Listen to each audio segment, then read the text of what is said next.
adalah tentang isu yang kedua yang sekarang sedang berkembang di dunia maya, adalah tentang surat instruksi dari PBNU nomor 3975 tahun 2025 tentang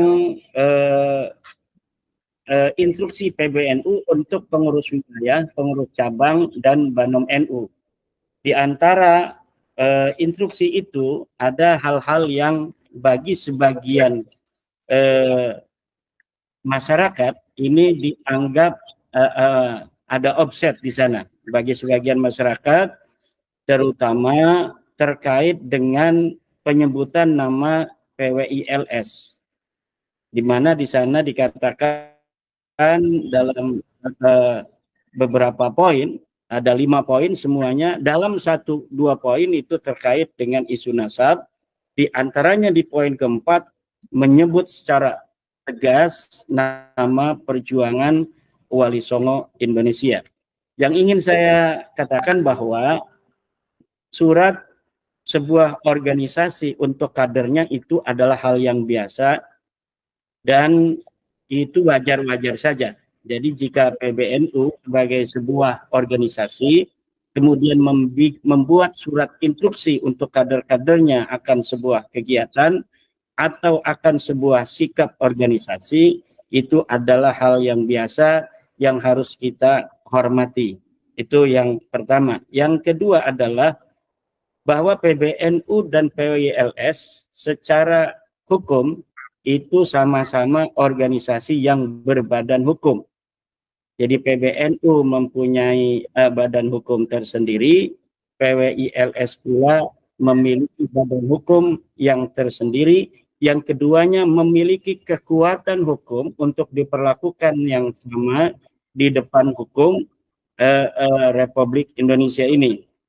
Kemudian keduanya harus sesama organisasi yang berbadan hukum, harus mempunyai apa namanya itu sebuah komitmen untuk saling menghormati dan saling menjaga. Yang selanjutnya tentang isi daripada instruksi PBNU yang dinilai oleh beberapa aktivis PWI ini ada sesuatu hal yang apa namanya bagi mereka itu menyedihkan, katakanlah demikian, yaitu ada beberapa kalimat ya, nanti yang saya catat. Instruksi ini adalah larangan kepada pengurus NU untuk tidak mentolerir sikap, perilaku, ucapan siapapun dari pihak manapun yang menyimpang dari nilai-nilai syariat, lebih-lebih dengan menyalahgunakan kemuliaan Rasulullah. Nah, dari poin ini PBNU sangat tepat sekali, sangat bijaksana menginstruksikan kepada para pengurus untuk tidak mentolerir sikap-sikap, ucapan-ucapan yang menyimpang dari nilai-nilai syariat, lebih-lebih menyalahgunakan kemurnian Rasulullah Muhammad SAW atau kemuliaan Rasulullah. Dan ini tentunya bagi kita telah mengetahui bahwa yang selama ini selalu membawa narasi-narasi tentang Rasulullah adalah dari klan Ba'alwi. Jadi sebenarnya PBNU di dalam hal ini yang paling dijadikan titik berat dari poin yang ketiga ini adalah klan Ba'alwi.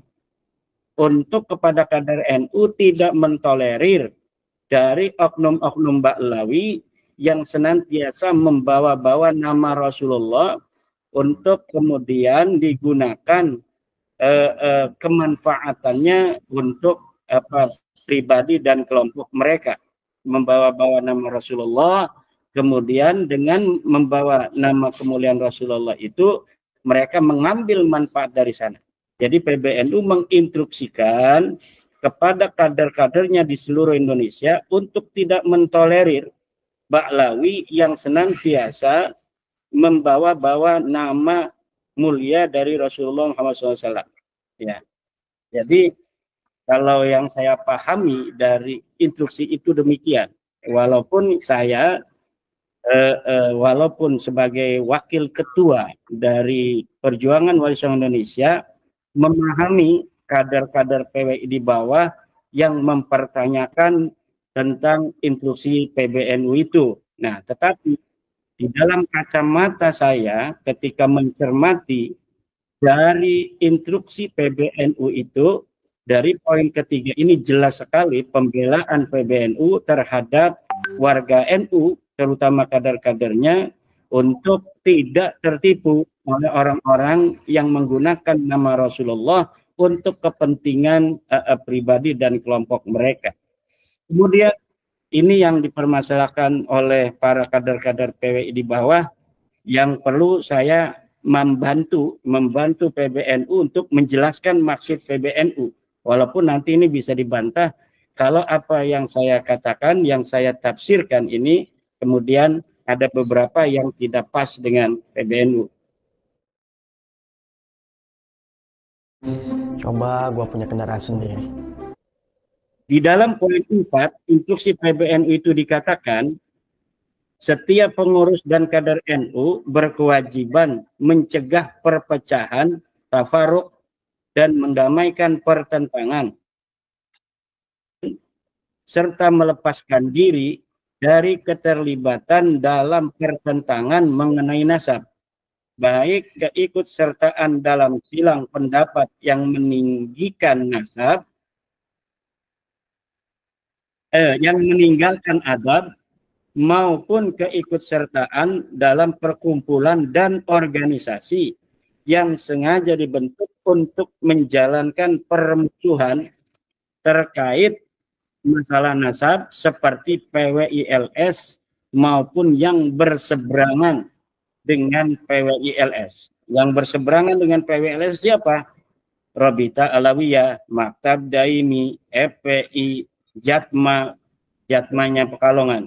Itu yang bertentangan dengan PWLS. Jadi poin keempat itu bukan khusus untuk PWI, tetapi juga seluruh kader NU tidak boleh berada di pihak Rabita Alawiyah, tidak boleh berada di pihak FPI, tidak boleh berada di pihak Jatma, tidak boleh berada di pihak Maktab Daimi. Ini tentunya instruksi yang gelontorkan oleh PBNU terkait dengan sebelumnya ada beberapa kader-kader NU bahkan di PBNU yang ikut-ikut membela nasab Balawi. Ada Gus Fahrur, ada Gus Nusron, ada Gus Faiz, ya kan, yang ikut serta di dalam perdebatan nasab ini. Nah, sekarang dengan adanya surat PBNU ini tidak boleh lagi ada kader-kader NU baik di tingkat pusat seperti nama-nama yang telah saya sebutkan maupun di tingkat wilayah dan tingkat kabupaten yang membela nasab Balawi. Jadi ikut serta di dalam kegiatan PWI juga itu diinstruksikan tidak boleh, begitu pula ikut serta di dalam organisasi Rabita Alawiyah, organisasi FPI, organisasi Jatma, Maktab Daimi, atau organisasi habaib lainnya. Ini tidak boleh oleh PBNU dari surat instruksi yang pada kemarin tanggal 2 itu dikeluarkan oleh PBNU. Nah, jadi ini yang kurang menjadi perhatian oleh para kader-kader PWI di bawah, bahwa PBNU ingin menempatkan dirinya sebagai wasit yang adil, tidak ingin berpihak dalam masalah nasab ini. Dan ini dengan adanya instruksi PBNU ini menegaskan bahwa framing-framing atau sebuah pandangan-pandangan dari beberapa pihak yang menyatakan bahwa PBNU lebih memihak Ba'lawi ini terbantahkan oleh adanya instruksi PBNU ini, bahwa PBNU menempatkan dirinya tidak ikut campur di dalam mendukung atau menolak dari nasab Balawi. Tetapi PBNU mempunyai kepentingan untuk mengislah datil bain itu agar tidak terjadi perpecahan di antara masyarakat. Nah, saya tidak tahu nanti langkah-langkah seperti apa konkretnya yang akan dilakukan PBNU untuk menerjemahkan agar tidak terjadi perpecahan itu. Apakah nanti diinstruksikan atau diminta Ba'lawi untuk tidak lagi mengaku-ngaku sebagai keturunan Nabi di hadapan masyarakat Indonesia? Mungkin seperti itu, atau nanti minta kepada PILS untuk tidak lagi membahas nasab Balawi. Jadi di satu sisi mungkin nanti PBNU akan meminta kepada Ba'lawi seluruh Indonesia tidak lagi mengaku sebagai cucu Nabi karena memang tidak terbukti secara ilmu nasab dan tes DNA. Juga nanti diminta untuk perdamaian itu dari PWI juga tidak lagi untuk mempermasalahkan nasab Balawi karena Balawinya sudah tidak lagi mengaku sebagai turun Nabi. Mungkin nanti seperti itu yang saya pandang dari surat PBNU itu.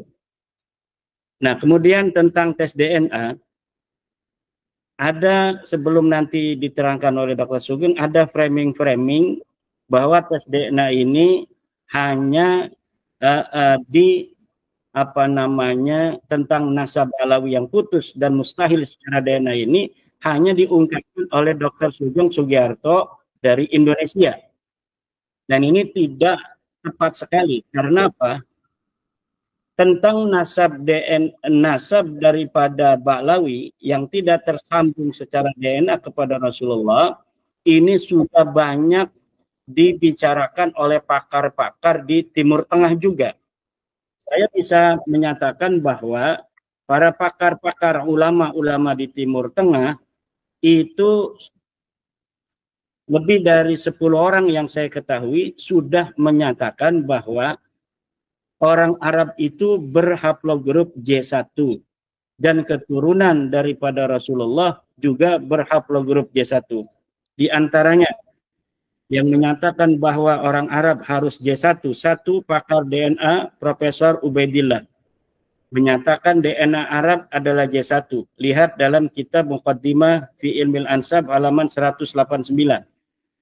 Dua, Profesor Ali bin Muhammad As-Saikhi, DNA bangsa Arab adalah J1. Lihat juga di kitab Muqaddimah fi Ilmil Ansab halaman 189. Tiga, Umar bin Abdul Aziz menyatakan bahwa DNA Arab adalah J1. Lihat, masih ada di YouTube. Kemudian Profesor Dr. Abdullah As-Suaibi menyatakan DNA orang Arab dan DNA daripada keturunan Rasulullah adalah J1. Lihat di dalam yemenisport.com. Kemudian Dr. Hadi Amili menyatakan bahwa keturunan Rasulullah Muhammad SAW itu J1. Lihat di web Quraisy dan Bani Hasim Project. Kemudian keenam, Dr. Adil Hasan Al-Husain. Lihat di Jihad.net menyatakan hal yang sama bahwa haplogrupnya bangsa Arab adalah J1. Kemudian Dr. Adil Asram ada menyatakan bangsa Arab dan keturunan Nabi Muhammad adalah J1. Kemudian Dr. Abdullah Al-Arraji, Adnan Khamjan, Umar Al-Syarif Al-Jammazi, Said Hussein Al-Alawi. Ya, dari nama-nama yang saya terakhir disebutkan ini terdapat dalam family tree DNA. Ini ada 11 minimal yang saya baca